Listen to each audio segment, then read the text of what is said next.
Nabi mengatakan kullu bid'atin dalalah wa kullu dalalatin finnar. Semua yang bid'ah atau tiap-tiap bid'ah itu sesat. Yang sesat itu tempatnya di neraka. Ya. Nah, bid'ah yang dimaksud itu adalah bid'ah dalam apa? Ibadah. Hal-hal yang baru di dalam ibadah. Ya. Kalau urusan duniawiyah, Nabi malah mengatakan antum a'lamu bi umuri dunyakum. Kalau kamu lebih mengetahui tentang urusan duniamu, maka kalau kita mengembangkan, menambah-nambah kemajuan urusan-urusan dunia, itu lebih baik. Apalagi bermanfaat untuk orang banyak. Khairun nas anfa'uhum linnas. Baik-baik manusia yang berbuat baik, yang bermanfaat untuk manusia yang lain. Itu urusan dunia. Nabi mengatakan urusan dunia kamu lebih tahu. Ya. Jadi menambah hal apa saja urusan dunia, tidak ada bid'ah yang sesat. Ya. Zaman dulu Nabi kendaraannya cuma unta, kuda, sekarang apa kendaraannya? Nah, pesawat terbang. Ya. Ini kan bid'ah no. Perang dulu nganggut panah tombak, sekarang nganggut peluru kendali. Bid'ah, iya itu bid'ah. Bid'ah hasanah. Kan gitu nanti. Nah, itu bid'ah di dalam urusan dunia itu diperbolehkan, malah dikembangkan. Maju kamu. Ya, tapi urusan ibadah paten. Tidak boleh menambah-nambah. Lah kok Umar menambah? Umar itu siapa? Siapa Umar itu? Umar itu sahabat Nabi. Maka kalau Nabi tidak mengerjakan, Umar mengerjakan, atau sahabat-sahabat lain mengerjakan, itu tidak bid'ah.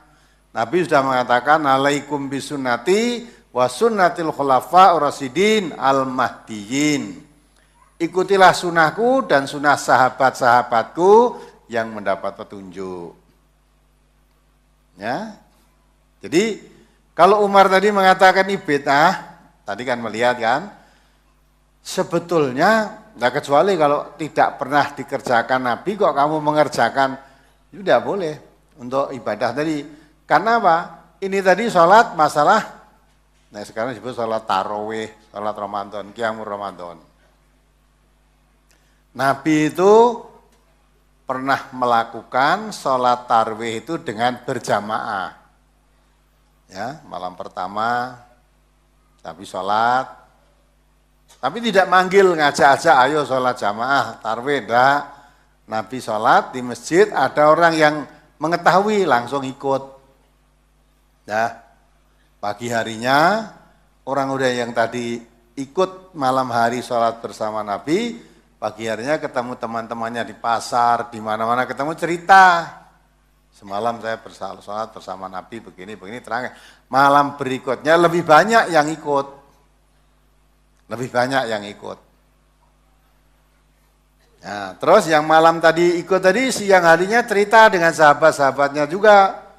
Malam ketiga atau malam keempat yang datang lebih banyak. Nabi nggak datang.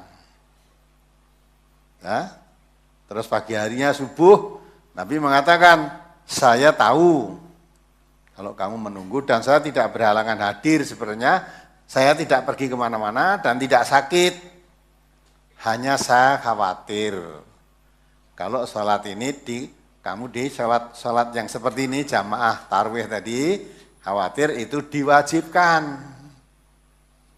Maka setelah itu Nabi nggak keluar. Nah, berarti sholat jamaah tarawih itu pernah dilakukan oleh Nabi.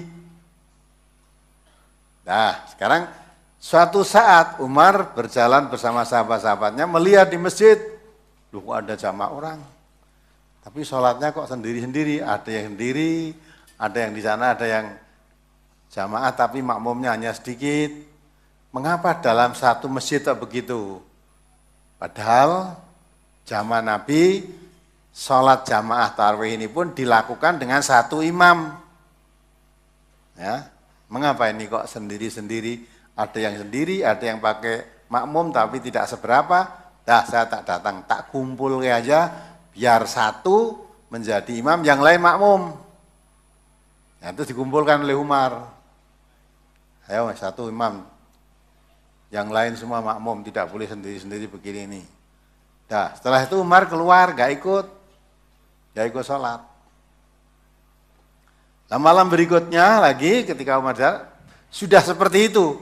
Jadi sudah tidak berserakan lagi, tapi sudah satu menjadi imam, yang lain menjadi makmum. Dan Umar mengatakan, ini kalau diperpanjang itu ya, kalau yang mengatur menyuruh satu jadi imam, yang lain jadi makmum, itu kalau itu dikatakan bid'ah, karena Nabi tidak pernah mengatur, itu enggak pernah Nabi. Tapi begitu Nabi sholat, sahabat yang lain tahu langsung ikut makmum. Nah, ikut sendiri-sendiri. Padahal jamaah itu sudah, jamaah tarawih itu juga dikerjakan oleh Nabi. Kenapa ini kok tidak jamaah satu aja jadi imam, yang lain makmum? Dah tak aturnya begitu, biar satu jadi imam, yang lain jadi makmum. Jamaah seperti ini itu dilakukan oleh Nabi. Nah, kalau pengaturan saya tadi karena Nabi tidak pernah mengatur, saya mengatur, dikatakan bid'ah, ini bid'ah yang baik. Ya bid'ah hasanah ya satu itu, tak lainnya enggak ada. Dari hadis liyane kan enggak ada. Jadi yang dimakan dan itu bid'ah hasanah, ya itu bid'ah hasanahnya satu itu aja. Karena itu pun mengacu, Nabi pernah melakukan dengan jamaah. Andai kata Nabi tidak pernah sholat tarawih dengan berjamaah, kok Umar tuh mengajak supaya berjamaah, lah itu ya itu bid'ah yang tidak baik. Ya, jadi ini tadi karena Nabi melakukan jamaah itu, sahabat-sahabat kok melakukan sendiri-sendiri hanya karena kurang paham saja ini. Karena Umar yang datang terus difahamkan, imam itu mestinya satu, yang lain jadi makmum. Nah itulah, itu juga dilakukan oleh Nabi. Paham nggak? Jadi jangan itu bid'ah yang sebaik-baik bid'ah adalah ini, terus kamu pahami yang lain agak baik. Tidak ada bid'ah agak baik itu. Kullu bid'atin dalalah, setiap yang bid'ah itu sesat. Bid'ah dalam ibadah. Maka dari situ timbul kaidah usul. Al-aslu fil ibadati al-ittiba. Asalnya ibadah itu ittiba. Ittiba itu mengikut. Mengikut siapa? Mengikut Rasulullah. Mengikut siapa? Mengikut sahabat Nabi. Karena Nabi mengatakan, alaikum bisunati, wajib atasmu mengikuti aku, wa sunnatul khulafa rasyidin, sahabat-sahabatku. Itu. Maka kalau itu pernah dilakukan Nabi, paling tidak kalau Nabi tidak melakukan, dilakukan oleh sahabat Nabi, nah itu dilakukan boleh. Tapi kalau Nabi tidak, sahabat Nabi tidak, kita mengikut orang yang tidak melakukan sahabat Nabi dan Nabi, itu kita taklid. Taklid, mengikuti tanpa dasar. Nah, ibadah yang tanpa dasar tadi, itu yang disebut bid'ah. Ibadah baru, tambahan, membuat-buat sendiri. Maka kalau ibadah, asalnya dilarang. Manusia tidak boleh menciptakan tata cara ibadah sendiri. Ibadah hanya mengikut yang dilakukan Nabi atau sahabat Nabi. Kalau urusan dunia, al-aslu an asya'a al-ibahah. Kalau urusan dunia, semua asalnya sesuatu itu, ibahah itu mubah. Jadi urusan dunia itu boleh, apapun boleh dilakukan, kecuali ada larangan. Maka kalau urusan ibadah, cari tuntunan, ada tuntunannya apa tidak. Kalau tidak ada, jangan dilakukan. Tapi kalau urusan duniawiyah, jangan cari tuntunan. Ya, selama tidak ada larangan berarti boleh. Maka kita tidak boleh urusan dunia, oh ini tidak boleh, mana larangannya. Nah gitu ya. Jadi kalau urusan dunia cari larangannya. Selama tidak dilarang berarti boleh. Kalau ibadah cari tuntunannya. Selama tidak ada tuntunannya tidak boleh.